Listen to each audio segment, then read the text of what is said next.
বন্ধুগণ, শুভেচ্ছা ও অভিনন্দন। আজকের এই ভিডিওতে অনেক গুরুত্বপূর্ণ বিষয়ে আলোচনা হয়েছে।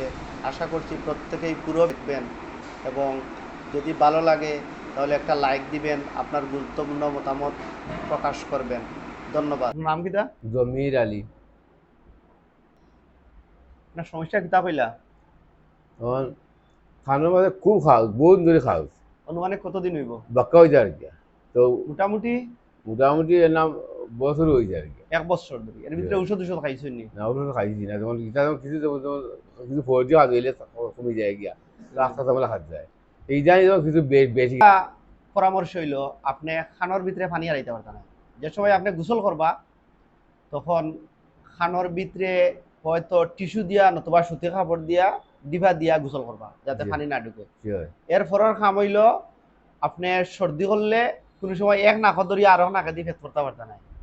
তৃতীয় পরামর্শ হইল, আপনি ফ্রিজের ঠান্ডা কোনো জিনিস খাইতে পারতেন না। জি হয়। এর চতুর্থ পরামর্শ হইল, আপনারে যে আমি ওষুধগুলা দিব ওষুধগুলা আপনি নিয়মিত ব্যবহার করবা।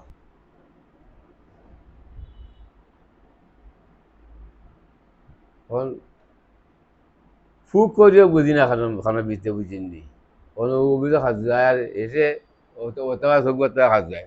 এটা ফুক বলতে কোনো কিছু নাই। খানোর ভিতরে ফুক, আপনি বিশ্বাস করেননি যে খানোর ভিতরে যদি কোনো সময় ভুল ক্রমে একটা ফিকড়া ঢুকে, মাথা টিকাল যায়নি। জি না। তো ওই যে অনেক আমরা ওই যে গ্রাম্য কবিরাজ আছেন যারা কইব যে, তারপরে ওই যে গাড়ুলি আইন জি হয়। কিতা কইব যে আপনার খানোর ভিতরে ফুক ঢুকছে। এগুলা সম্পূর্ণ ভুয়া এবং ভ্রান্ত ধারণা এবং আমরা ঠকিয়া নেওয়ার একটা বিষয়। আপনি চিন্তা করেন, আমরা চকুত অনেক সময় চুলকায়, অনেক চকু হাত যায় হাত যায় খাজুয়ায়, পানি পড়ে। কিন্তু অনেকে কিতা কইব যে চকুত ফুক হইছে।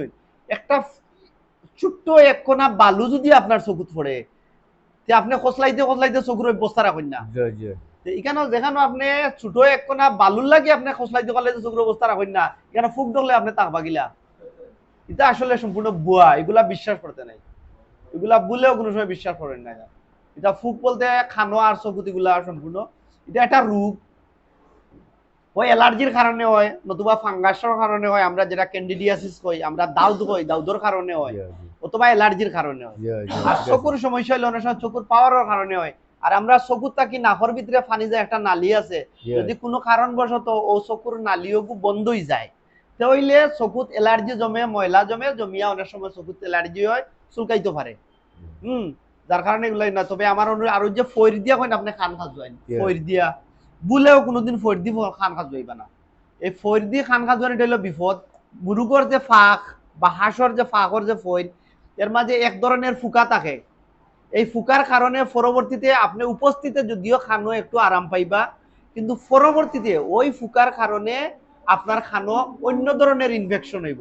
আপনি ফইর দিয়া খান খাজ হইবে না। যদি একান্তই আপনার খান খাজ জানির দরকার লাগে, আপনি কটন বার দিয়া খান খাজ হইবা, অথবা কচুর ডেঙ্গা আছে নানি ছোট ছোট কচুর ডেঙ্গার মাথারে সামান্য তেতলাইয়া আর তেল লইবা, ওই যে অলিভ অয়েল থাকে, যদি সবচেয়ে ভালো হইলো অলিভ অয়েল লাগাইয়া আপনি খান খাজ হইবা। বুঝছেন আমি কি কচু টেঙ্গা দিয়েও খাওয়া হয়ে যায়। হাজুয়াল যায় ওই নরম দিঘা দিয়া। ডিগা কচুর ডেঙ্গা। দেখি আপনার প্রেশারটা কতটুকু, প্রেশারের ওষুধ খাইনি? খাই তো ওই তো আমরা দেখাইছি। নিয়মিত খাইন তো? না না এগুলো তো আস্তে আস্তে খাই, যে মাথা যন্ত্রণা হয় সময় খাই। এগুলো যাতে এক ডাক্তার আচ্ছা, ইনশাল্লাহ এগুলা খাইবা। এগুলো আমার এগুলো তৈরি দিব যেগুলো খাইয়া ও এনে ডাক্তার সাহেব বড়াই তো না গরিব মানুষ। মাতুকা না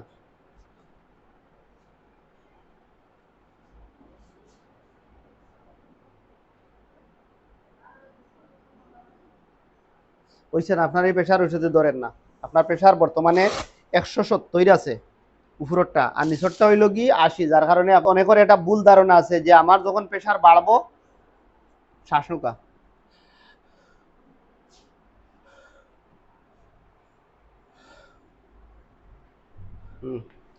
অনেকের ভুল ধারণা আছে যে আমার যখন প্রেশার বাড়বো তখন আমি ঔষধ খাইবো, কিন্তু এগুলা বুয়া। আপনি প্রেশারের ওষুধ কন্টিনিউ খাওয়া লাগবো। কোনো একটা প্রেশারের ওষুধে একজন মানুষের 18 ঘন্টা চেক দেয়। এখন আপনি যদি 18 ঘন্টার জায়গায় 24 ঘন্টা পরে যদি ঔষধ খাইন, যে কোনো সময় আপনার স্ট্রোক হইতে পারে। বুঝছেন নি? যার কারণে প্রেশারের ওষুধ ঠিক টাইম মতো খাইতে হইব। কোনো সময় প্রেশারের ওষুধ আপনি বাদ দিতে পারতেন না, আপনি গ্যাপ দিয়া খাইতে পারতেন না। রেগুলার রেগুলার খাইতে হইব, যে ডাক্তারই আপনি প্রেসারের ওষুধ দৌকা আপনি No. রেগুলার খাইতে হইব, ইগু দিতাম না, এটা আপনার বদলাই না দেওয়া হইলে লাগবো। ওগুলো দিতে কইছে ওগুলো রেগুলার খাইতাম। এটা আপনারা ধরেন না, এটা বদলানি লাগবো, অথবা এটার লগে একটা দেওয়া লাগবো। আপনি যে ঔষধগুলা দিমু আপনি রেগুলার খাইবা। আর একটা খানোর ড্রপ আমি লিখিয়া দিছি, খানোর ড্রপটা প্রতিদিন সকালে, দুপুরে, রাত্রে 3 বার দিবা। দয়া খানো আগে কটন দিয়া খান পরিষ্কার করবা, তারপরে খানোর ড্রপ দিবা। আর আমরা আবার অনেকে ভুল করেন, ওই যে কটন তো সামনে হইল কি তুলা, তুলা তুলা তুলা আগে টাইট করেন যান, অনেকে আছে ওই যে তুলা খানোর ভিতরে রয়ে যায়, কারণ এগুলা তো টাইট করা থাকে না।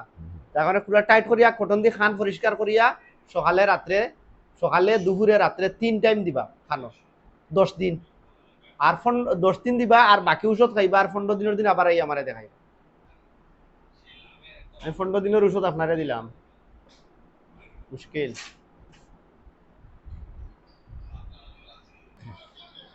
আমি ওই যে দাগ দিয়া দিলাম আপনার প্রেশারের ওষুধ।